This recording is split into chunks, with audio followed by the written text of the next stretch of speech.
CBI அப்படிங்கிறது வந்து ஒரு ஆர்எஸ்எஸ் பாஜகவுடைய ஒரு கைப்பாவை அப்படின்னு சொன்னாரு. ஆனால் இன்னைக்கு அவரே வந்து அதுக்கு பின்னாடி ஒளிஞ்சிருக்கிறாரு அப்படிங்கிற மாதிரி ஒரு விமர்சனம் பண்ணியிருக்கிறாங்க. இன்னைக்கு சிபிஐட்ட மாட்டிக்கிட்டார் விஜய், அமித்ஷா குடிமைப்பு அவர்கிட்ட அமித்ஷா போயிடுச்சு இப்படிலாம் சொல்கிறாங்கல்ல. இங்கே எங்கே விஜய் போயிட்டு சிபிஐ பின்னாடி ஒளிஞ்சிக்கிறாரு? இவங்களுக்கு என்ன பிரச்சனைனா, இது விஜய் அவர்களை பிஜேபியினுடைய கூட்டணிக்கு இழுப்பதற்கான ஒரு மூவா வந்து நான் கட்சி ஆரம்பிக்க 2 பேர் பாசிசம் பாயாசமா அப்படிலாம் கேட்டார், எல்லாம் பண்ணார். தனியாக முதலமைச்சராக நின்னார். நல்லா தானே போயிட்டு இருந்தது. கூட்டணி கொஞ்சம் லைட்டாக பலம் இல்லாத மாதிரி தெரியுது. அப்போ விஜய் வந்துட்டா ஸ்வீப்பு.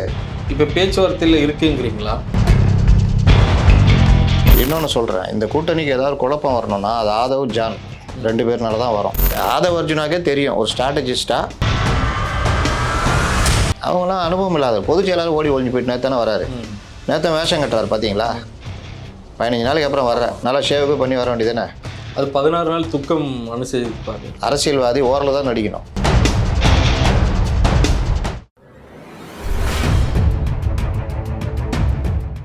மாற்றுக்குரல் நேயர்கள் அனைவருக்கும் வணக்கம்.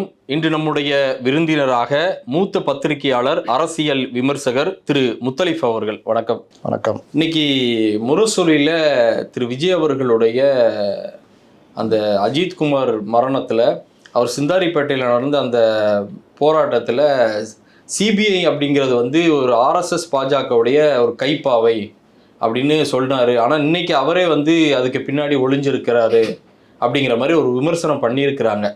என்ன முரணா இதை நம்ம பார்க்குறது? இதில் என்னன்னா, இந்த ஸ்டாம்பேடுக்கு பிறகு திமுக வந்து பெரிய அளவில் பதற்றமாயிட்டாங்க. அவங்கள பாதித்த விஷயம். அதனால் அவர்கள் வந்து எங்கே நம்ம மேலே பிரச்சனை வந்துடுமோன்ட்டு எல்லா பழியும் தூக்கி விஜய் மேலே போட்டாங்க. அது முதல் தவறு. 2வது தவறு, ஒரு நபர் ஆணை அமைச்சாங்க.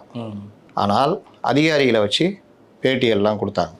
அரசே பேட்டி கொடுத்தது, அது அரசே கருத்தை உருவாக்குச்சு. இன்னைக்கு கூட சட்டசபையில் முதல்வர் பேசிக்கிட்டு இருக்காரு, இவங்க தான் காரணம்.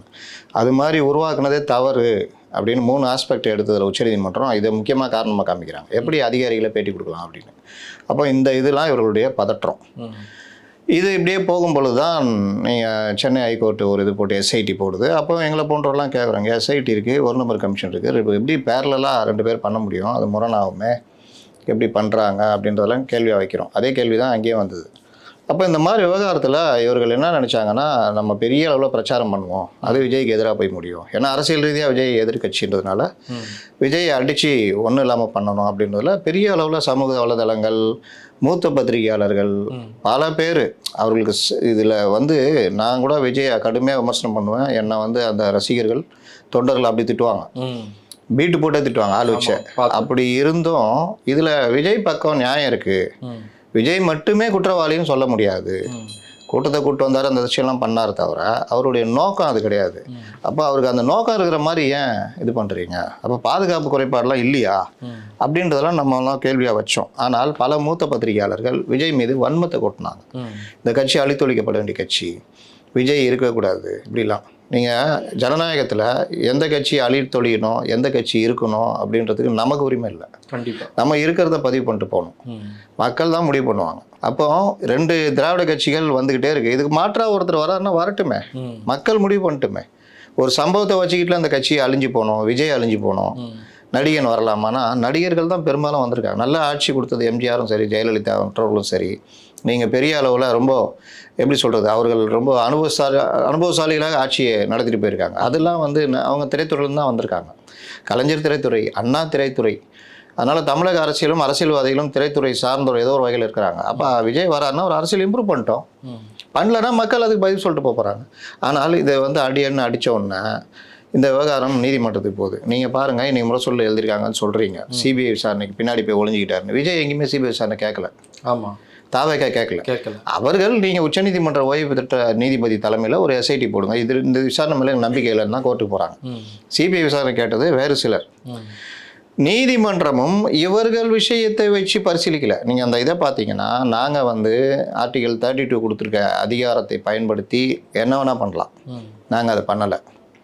அதே நேரத்தில் காவல்துறை மேலே ஏகப்பட்ட குற்றச்சாட்டு வருது அப்படின்னு ஒருதலை பட்சமாக இந்த விசாரணை தேவையில்லை, நாங்கள் முடிவு வரலை.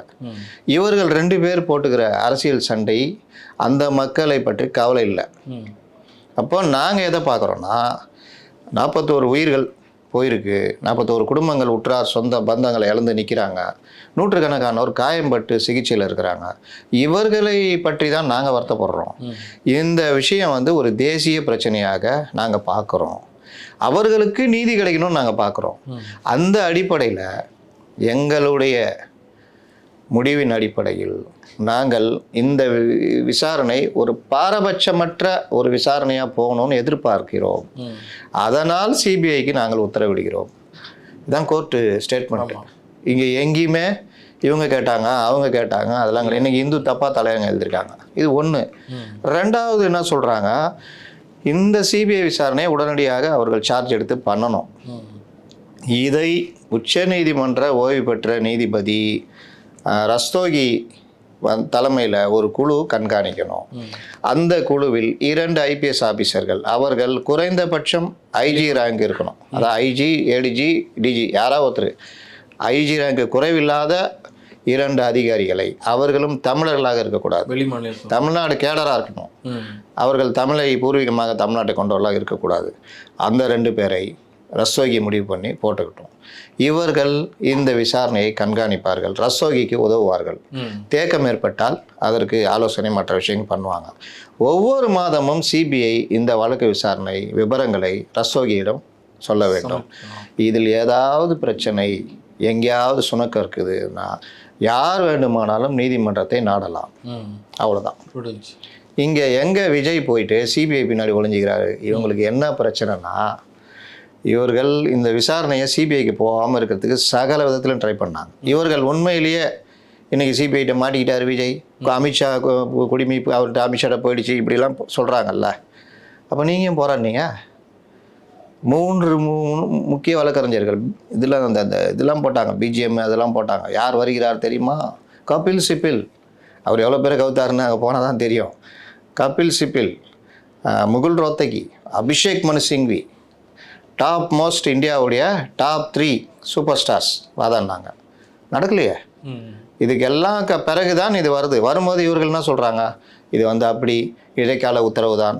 இந்த பாருங்க, இவங்க அனுமதி இல்லாமல் மனு தாக்கல் பண்ணிட்டாங்க.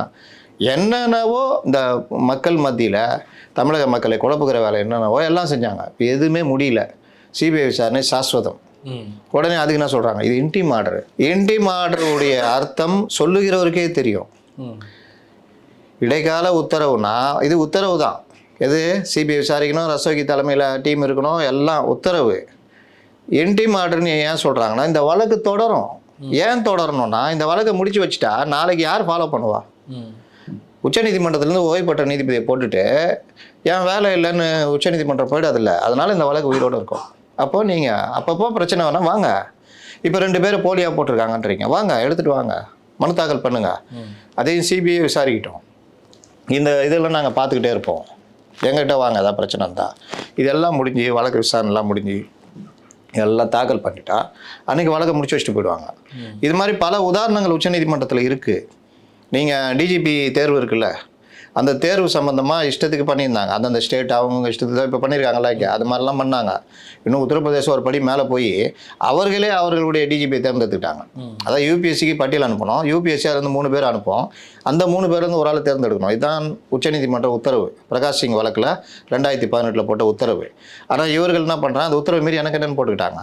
இப்படி இந்த மாதிரி தனித்தனியாக மீறுறாங்க. அப்போ வழக்கை வந்து உச்சநீதிமன்றம் முடிச்சே வைக்கல. 2006 இந்த வழக்கில் உத்தரவு போட்டுக்கிட்டே இருக்காங்க. அந்த கடைசி உத்தரவு தான் நான் சொன்னது. ஆனால் அதையும் மீறுறாங்க. அப்போ மறுபடியும் அந்த வழக்கு போகுது. இங்கே மீறுறாங்க. இங்கே பட்டியலே அனுப்பாமல், பட்டியல் அனுப்பல, லேட் ஆகிடுச்சு, அதனால நாங்கள் பொறுப்பு டிஜிபின்னு போடுறாங்க. இதுக்கு கண்டெம்ட் போகிறாங்க. கண்டெம்ட் போனோன்னா, ஐயா இல்லைங்க ஐயா, அதை பண்ணிட்டு அமிச்சிட்டோம் ஐயான்னு. இப்போ வரைக்கும் இந்த பிரச்சனையை காரணமாக வச்சுக்கிட்டு அதை மறந்துட்ட மாதிரி அதை போடாமல் இருக்கிறாங்க. பட்டியல் வந்துடுச்சு, இன்னும் போடாமல் இருக்காங்க. அப்போ இந்த மாதிரி விவகாரத்தில் பிரகாஷ் சிங் வழக்கை முடிச்சு வைக்கல. 2006 அது உயிரோடு தான் இருக்குது. இது உச்சநீதிமன்றத்தில் எல்லா நீதிமன்றத்துலையும் இந்த இது இருக்கும். இந்த வழக்கு விசாரணை நீங்கள் பார்த்தீங்கன்னா அண்ணா யூனிவர்சிட்டி மேட்ரு இது எஸ்ஐடி போட்டு அந்த வழக்கு அப்படியே போச்சு. வழக்கு விசாரணைலாம் முடிஞ்ச பிறகு அவர்கள் போய் தாக்கல் பண்ணோன்னா அந்த வழக்கை முடிச்சு வச்சாங்க. அது வரைக்கும் அந்த வழக்கு உயிரோடு தான் இருந்துச்சு. இதுதான் இது. இதில் வந்துட்டு எங்கே விஜய் சிபிஐ பின்னாடி போய் ஒழிஞ்சிக்கிறாரு. இப்போ இங்கே இன்னொரு கேள்வி வருது என்னென்னா, நம்ம சாத்தான்குளம் அப்பா மகன் இறப்பா இருக்கட்டும், அப்படி இல்லை தூத்துக்குடி மேட்டரா இருக்கட்டும், இன்னும் அன்புமணி அவர்களுடைய விஷயத்துல குட்கா. கூட எல்லாமே வந்து இன்னைக்கு வரைக்கும் இழுத்துக்கிட்டே இருக்காங்க. இவர்கள் எல்லாருமே இந்த நேரத்தில் வந்து ஆளும் கட்சியாக இருந்தது அதிமுக. இன்னைக்கு எல்லாருமே பிஜேபி பக்கம் நிற்கிறாங்கன்னா, இது விஜய் அவர்களை பிஜேபியினுடைய கூட்டணிக்கு இழுப்பதற்கான ஒரு மூவா வந்து பார்க்கணும் அப்படின்னு மாதிரி சில விமர்சகர்கள்லாம் சொல்றாங்க. இந்த விஷயத்தில் நீங்கள் வெளியே இருந்து சாதாரணமாக பார்த்தீங்கன்னா விஜயை அந்த கூட்டணிக்கு யார் தள்ளனான்னு கிளியராக தெரியும் உங்களுக்கு. விஜயாக விரும்பி போகலை, இன்னும் போகல வச்சிங்களேன். பேச்சுவார்த்தைகள்லாம் போய்கிட்டு இருக்கு. விஜய் என்கிற நபர் நான் கட்சி ஆரம்பிக்க 2 பேர் பாசிசம் பாயாசமா அப்படிலாம் கேட்டார், எல்லாம் பண்ணார். தனியாக நான் முதலமைச்சராக நின்னார். நல்லா தானே போயிட்டு இருந்தது. கம்முன்னு விட வேண்டியதானே. அந்த ஸ்டாம்பேடு நடந்தோடனே அவரை போட்டு அடி அவங்களாம் அனுபவம் இல்லாத பொதுச் செயலாளர் ஓடி ஒழிஞ்சு போயிட்டு நேத்தானே வராரு. நேற்று வேஷம் கட்டுறாரு பார்த்தீங்களா. 15 நாளைக்கு அப்புறம் வர்றேன், நல்லா ஷேவு பண்ணி வர வேண்டியதானே. நம்ம காட்டுக்குள்ளே இருந்து நேராக அப்படியே கூட்டு வந்த மாதிரி வராரு பார்த்தீங்களா. ஒரு பிணை கைதி எப்படி மீட்டு கொண்டு வந்தால் எப்படி வருவாங்க. அது 16 நாள் துக்கம் அனுசரிப்பாரு. யாருங்க துக்கம்? நான் கதை விட்டுக்கிட்டு இருக்கிறாங்க. நடிக்கக்கூடாதுங்க. அரசியல்வாதி ஓரளவு தான் நடிக்கணும், வெளியே தெரிகிற மாதிரி நடிக்கக்கூடாது. 16 நாள் துக்கம்னா போனீங்களா என்னையாவது? இல்லை உங்கள் கட்சி கொடி அரைக்க பத்திரம் பறக்க விட்டீங்களா? அப்புறம் என்ன துக்கம்? துக்கம் முதல்ல என்னங்க செய்வாங்க? கட்சி கொடி அரைக்க பத்திரம் பறக்கணுவாங்கல்ல. சும்மா கதை விட்டுன்னு இருக்கானுங்க. அப்போ இந்த நடிப்பு இந்த மாதிரி விஷயங்கள்லாம் வருது. இதில் வந்து நீங்கள் பார்த்தீங்கன்னா இவர்கள் போட்ட நெருக்கடி இந்த கட்சிக்கு அனுபவமே இல்லை அப்படி நல்லா தெரிஞ்சுதா. அனுபவம் இல்லாதவர் அடுத்து என்ன பண்ணுவாங்க? ஐயோ நம்ம வந்து இவர்களை ஏற்று சண்டை போட முடியாது அப்படின்ட்டு தான் அங்கே போகிறாங்க. அங்கே லைட்டாக இவர்கள் அப்படி கொஞ்சம் சில இதை கேட்கும் பொழுது அவர்கள் இவர்களோட காத்துக்கிட்டு இருக்காங்களே, அவங்க என்ன அவியலாக பண்ணுவாங்க? அரசியல் தானே பண்ணுவாங்க. அப்போ அவர்கள் திமுக வீழ்த்தணும், கூட்டணி கொஞ்சம் லைட்டாக பலம் இல்லாத மாதிரி தெரியுது. அப்போ விஜய் வந்துட்டா ஸ்வீப்பு. இப்போ பேச்சுவார்த்தையில் இருக்குங்கிறீங்களா? ஏங்க நான் தாங்க முதல்ல பிரேக் பண்ணது. பேச்சுவார்த்தை நடந்த அன்னைக்கே நான் பிரேக் பண்ணிட்டேன். ஆனால் வந்து திரு ஆதவ அர்ஜுனா அவர்கள் முந்தா நாள் வந்து பேசும்போது அந்த ப்ரெஸ் மீட்டில் சுப்ரீம் கோர்ட்டுக்கு வெளியில் பேசும்போது என்ன சொல்கிறார் அப்படின்னா, மதுரை எப்படி துடை தெரியப்பட்டதோ அதுபோன்று கரூர் எங்களுடைய ஆட்சி அமையும் போது நிச்சயமாக கரூரில் அது துடை தெரியப்படும், அது சுத்தம் செய்யப்படும்லாம் பேசியிருக்காரு. அப்படின்னா எங்களுடைய ஆட்சி அப்படிங்கும்போது இன்னும் விஜயினுடைய தலைமையில் தான் முதலமைச்சர் விஜய்னு சொன்னாரா? என்னைக்குமே இவங்க சொன்னது கிடையாது. விஜயே சொன்னது கிடையாது என் ஆட்சி வந்தால் பண்ணுவோம் அப்படிலாம் சொன்னது கிடையாது. எங்களுடைய ஆட்சினா அது கூட்டணி ஆட்சியாக கூட இருக்கலாம். கூட்டணின்னா அந்த கூட்டணி சொல்லலை. விஜய் எல்லாம் சேர்ந்து அதிமுக ஆட்சி ஜெயிக்குதுன்னா அன்றைக்கும் அது நடக்கும்ல. இன்னொன்று இவர்கள் யாராவது மறுத்தாங்களா? நாங்களாம் பிஜேபி கூடலாம் பேச்சுவார்த்தைலாம் நடத்தலைங்க, அந்த தகவல்லாம் பொய்யுங்க. இல்லை, இதுவரைக்கும் எதையுமே அவங்க மறுக்கலை. இப்போ அதிமுகவுடைய பொதுச் செயலாளர் திரு எடப்பாடி அவர்கள் போகக்கூடிய இடங்கள்லாம் வந்து தாவேக்கா கொடி பறக்கு. ஆனால் இதுவரைக்கும் அதையுமே வந்து விஜய் சொன்னாரா இல்லையா? கட்சி சார் கொடி பறக்குது பார்த்தீங்களா, பிள்ளையார் சொல்லி போட்டாச்சுன்னாரா? நல்ல என்ஜாய், அதாவது சவுண்ட்லாம் கேட்டுச்சு, மக்களே வந்து நல்ல கிளாப்லாம் பண்ணிட்டு அதை வரவேற்றாங்க. ஆனால் தாவேக்கா சார்பாக இன்னும் அதற்கு மறுப்புமே கொடுக்கல. நம்ம அதையும் பார்க்கணும். ஆனால் வந்து திரு ஆதவ் அவர்களுடைய அந்த பேச்சையுமே உன்னிப்பாக கவனிக்கும் போது இல்லை நாங்கள் இன்னொன்று சொல்கிறேன், இந்த கூட்டணிக்கு ஏதாவது குழப்பம் வரணும்னா அது ஆதவ் ஜான் 2 பேர்னால தான் வரும். ஏன்னா இவர்கள், நான் என்ன கேட்குறேன், ஆதவ் ஒரு பெரிய ஸ்ட்ராட்டஜிஸ்ட்டுன்னு தானே சொல்லிக்கிறாரு. அவர் பிரசாந்த் கிஷோர், அப்புறம் பிரசாந்த் கிஷோர் மூலிமா உருவாக்கின பெண்ணு வழிகாட்டினார். அது மாதிரி ஒரு ஸ்ட்ராட்டஜிஸ் இது. இன்றைக்கும் அவருடைய விஓசி இருக்குது. அவர் வந்து ஒரு ஸ்ட்ராட்டஜிஸ்ட்னு தன்னை சொல்லிக்கொள்கிறார். இப்போ கட்சியில் பொறுப்பு வந்திருக்கு. ஒரு ஸ்ட்ராட்டஜிஸ்ட்டுக்கு உங்களுக்கு என்ன கூட தெரியும், தனியாக தமிழ்நாட்டில் எந்த கட்சியை நின்று ஜெயிக்க முடியாதுன்னு. கரெக்டா? திமுக அதிமுகவே கூட்டணி பலம் இல்லாமல் ஜெயிக்க முடியாதுனால தான் கூட்டணிகளை இழுக்க பார்க்குறாங்க. நீ விஜய் ட்ரை பண்ணுறதும் அதுக்கு தான். அப்போது தாவேகா என்கிற கட்சி எப்படி தனியாக நின்று ஜெயிக்க முடியும்? அவர்களே சொல்கிறது 27% லேட்டஸ்ட்டாக கடைசியாக அவர் இது வானிலை மாதிரி ஏறிக்கிட்டே இருக்கும். 15 நாங்கள் 20 நாங்கள் இப்போ 27 ஆயிடுச்சு. 27% வச்சுக்கோங்க. ஒரு இவங்க கூட்டணி பலம் 45% டிஎம்கே, இவர்களது 39%. ஆன்டி இன்கம்பன்சி அது இதுன்னு வருது, ஏதோ பிரியுது அப்படின்னா நீங்கள் இவர்களது கொஞ்சம் கூடுதல் வச்சுக்கோங்க, 42 43 வருது. இவர்களது 45லேருந்து 39 ஆகுதுன்னு வச்சுக்கோங்க. நீங்கள் 27 வச்சுக்கிட்டு என்ன பண்ண முடியும்? 3வது இடத்துக்கு தான் வர முடியும். எதிர்கட்சி ஆகலாம். எப்படி ஆக முடியும்? ஒரு தொகுதியில் 27% ஓட்டுனா 2 லட்சம் ஓட்டு பதிவு ஆகுதுன்னா 54 லட்சமா 54,000 ஓட்டு. கரெக்டா? இவர்கள் 42% வச்சுக்கோங்க, 84,000 ஓட்டு. 57,000 84,000. இவர்கள் ஒரு 46% வச்சுக்கோங்க, 92,000. அப்போ 92,000 வரவர் ஃபஸ்ட்டு வந்துடுவார். ரெண்டாவது இவர் வருவார். இவருக்கு டெபாசிட் கிடைக்கலாம், எதுவுமே நடக்காது. 2 பேர் காலில் யாருடைய காலையாவது இவர்கள் வாரி விட்டுருப்பாங்க. இல்லை, இங்கே தன்னுடைய சதவீதத்தை ப்ரூவ் பண்ணிட்டோம்னா அடுத்து வரக்கூடிய மக்கள் அடுத்து நீங்கள் இருக்கவே மாட்டீங்களே. நீங்கள் ஒரு சின்ன மிரட்டலுக்கே பொதுச் செயலாளர் துண்டக்காரன் துணியக்காரன் ஓடி ஒளிறாரு. ஒரு அரசியல் கட்சியில் நீங்கள் எது நடந்தாலும் கைதே பண்ணாலும் பயமாக இருந்தால் கூட பயத்தை வெளியே காமிச்சிக்காமல் அரெஸ்ட் ஆகிட்டு வருவாங்க. இது ஒரு அரசியல் நிகழ்வு, இது ஒரு ஆக்சிடெண்ட் கேஸு. அப்போ இந்த கேஸில் கூட நான் அரெஸ்ட் ஆக மாட்டேன்னு ஓடி ஒளிகிற ஒரு பொதுச் செயலாளர் கட்டமைப்பே கிடையாது. நான் ஆரம்பத்தில் தான் சொல்லிட்டு இருக்கேன், இவர்கள்ட்ட கட்டமைப்பு கிடையாது. நீங்கள் பார்த்தீங்கன்னா ஒரு மாவட்ட செயலாளர் அரெஸ்ட் ஆகுறாரு, 120 மாவட்ட செயலாளர்கள் போய் அந்த வீட்டை பார்த்து நீங்கள் தைரியமாக இருக்குன்றது, ஜெயிலில் மனு போட்டு பார்க்குறது, அந்த ஃபேமிலி அடிப்பட்ட ஃபேமிலி உயிரிழந்த ஃபேமிலி போய் பார்க்குறது, இதெல்லாம் யார் தடுத்தா? மற்றவர்களை யாராவது எங்கேயா வெளியே வந்தாங்களா? அப்போ இந்த கட்சி எப்படி இருக்குது தெரியுதா? அப்போ இவர்கள் எப்படி இயங்க முடியும்? ஆதவ அர்ஜுனாக்கே தெரியும், ஒரு ஸ்ட்ராட்டஜிஸ்டாக நம்ம ஒன்றும் பண்ண முடியாது தெரியும் பொழுது அடுத்த கட்டத்தை நோக்கி நகரணும்னா நீங்கள் ஒன்று உறுதியாக இருக்கணும். அந்த கட்சி தனியாக நின்ன, இப்போ சீமான் நிற்கிறாரு, தோத்தா கூட உறுதியாக நிற்கிறார். நீங்கள் அந்த மாதிரி தனியாக நின்று தோத்துட்டீங்க, 3வது இடம் வந்துட்டீங்க, தேர்தலே உங்களை சதற விடுவாங்க. டிஎம்கே சதற விடும். ஏன்னா நீங்கள் போடுற வேட்பாளர் விஜயகாந்துக்கு அந்த அனுபவம் இருக்குது. அவர் 29 பேரை ஜெயிக்க வச்சார், எல்லாம் நண்பர்கள், நலம் விரும்பிகள், அவருடைய விசுவாசிகள்.